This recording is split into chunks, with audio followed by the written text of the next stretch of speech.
મિત્રો, કરસનદાસ માણેકની એક સુંદર રચના છે કે એ જ મને નથી સમજાતું આવું શાની થાય છે. ફાઇનાન્સની ભાષામાં મને એમ થયું કે ચાલો એમને કંઈક કંડારીએ. તો પૈસાની લાલચ દિવસે ને દિવસે વધતી જાય છે અને ધીરજના પટારા રોકાણો માટે ખૂટી જાય છે. મને એ જ નથી સમજાતું આવું શાને થાય છે.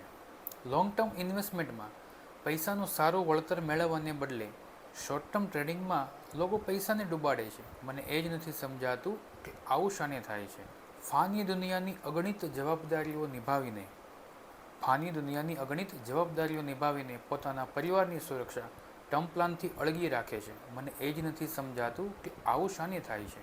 પૈસાને ગણે છે હાથનો મેલ અને પૈસા પાછળ દોટ મૂકે છે. પૈસાને ગણે છે હાથનો મેલ અને પૈસા પાછળ દોટ મૂકે છે.